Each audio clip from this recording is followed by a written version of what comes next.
money is always a touchy subject and tough to talk about. How do you and your team make buying a home approachable and comfortable?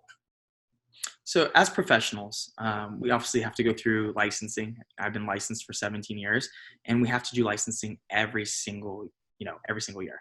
It is a tough thing to talk about, but we've helped thousands of families out. And even if you're not approved right now, everything is completely discreet, right?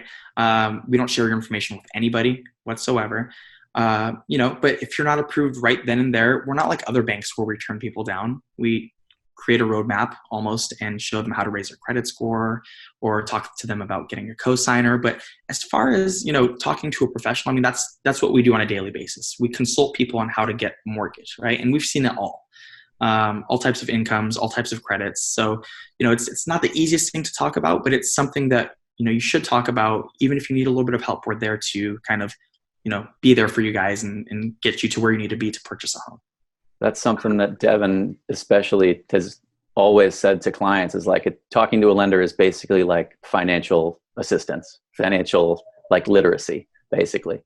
People are so quick to go get a financial planner and work with advisors and pay them a couple percentage of their 401ks or money that they're spending, which is great. Some people need that. Some people don't. They want to manage their own, but they don't even think about it. Where when I mention, hey, why don't you call some of our colleagues and friends who are lenders and grit, they get, they don't understand. So I think they get kind of nervous. Where I say, look, I went in, full disclosure, before I started working in real estate and I was a full-time musician and making $0 a year. I went into a credit union and talked to the guy there and said, hey, what can I buy right now?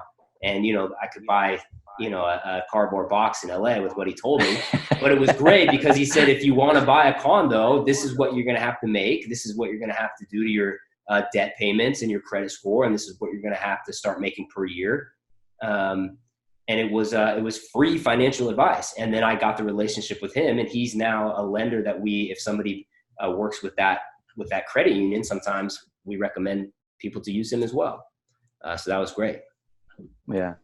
Another thing that's kind of go on that. So like we have somebody at a credit union that we use. We always try to have a connection wherever you might bank.